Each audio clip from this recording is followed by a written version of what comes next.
Um dos fatos mais básicos do universo é que é grande. Você pode perguntar, por que o universo é grande? É, na verdade, um número único, chamado constante cosmológica, que desempenha um papel crucial em determinar como o universo é. Na verdade, há alguns anos os astrônomos descobriram um fato realmente extraordinário. O universo está expandindo cada vez mais rápido.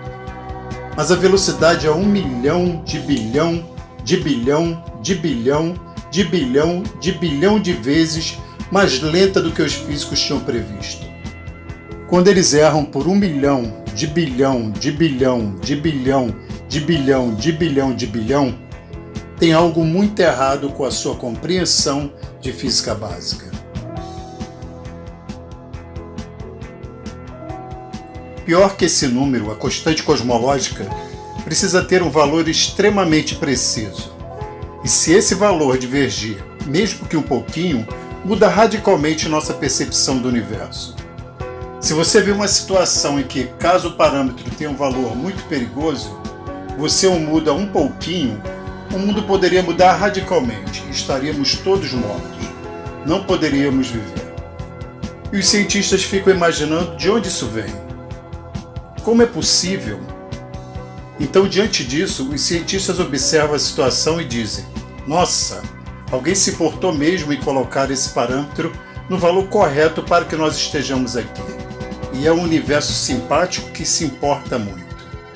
É o tipo de coisa que realmente deixa os cientistas acordados à noite.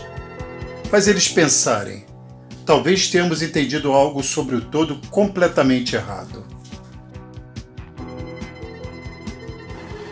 Tem uma alternativa científica que acredito que tem alguém lá em cima que nos ama apertando os botões cuidadosamente para que tudo funcione.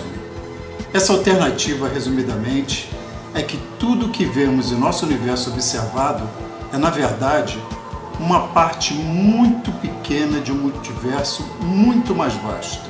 Você pode imaginar que, olhando de cima, as distâncias imensas, daria para ver que o nosso universo é um espaço pequeno em um espaço muito maior. Nesta configuração, esses números misteriosos, como a constante cosmológica, são na verdade aleatórios. E no multiverso, perto de nós em algum lugar, existe outra região em que os números assumem um valor aleatório e outra região em que assumem um outro valor aleatório. Só um pedacinho, uma parte minúscula desse multiverso gigantesco.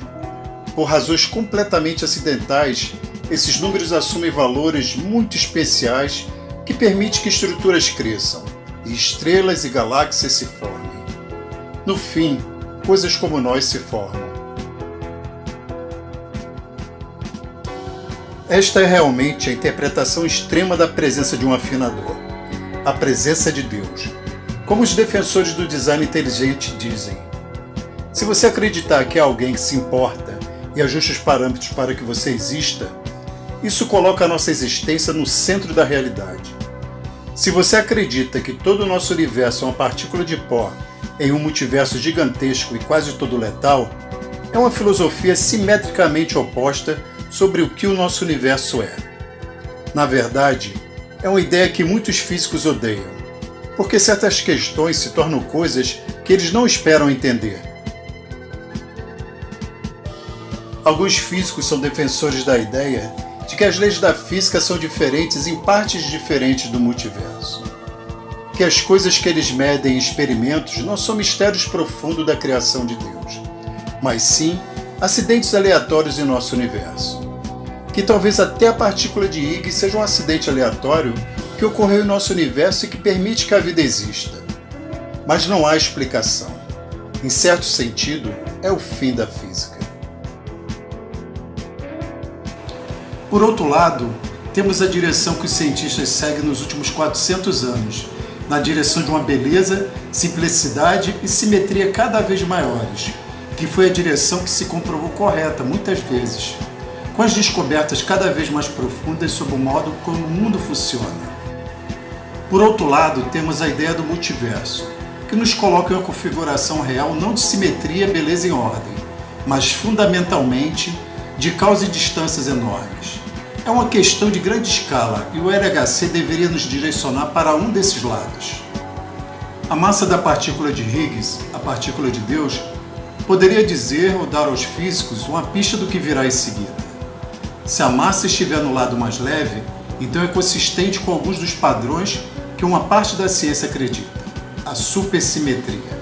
A supersimetria geralmente favorece que a partícula de Higgs tenha uma massa tão leve quanto possível, cerca de 115 vezes a massa do próton, ter 115 gigaelectrovolts. Se por outro lado a partícula de Higgs tiver 140 gigaelectrovolts, 140 vezes a massa do próton, seria terrível, porque 140 gigaelectrovolts é o número associado às teorias que dependem do multiverso. O problema com o multiverso é que a partícula de Higgs poderia ser a última partícula que os cientistas veriam. Se os físicos não vissem nenhuma partícula nova além da partícula de Higgs, não obteriam nenhuma explicação para a matéria escura. Eles não sabem como a partícula de Higgs obteve massa. Nunca tiveram acesso a uma teoria mais profunda. Toda essa informação poderia estar em outros universos. Os físicos estavam em um beco sem saída.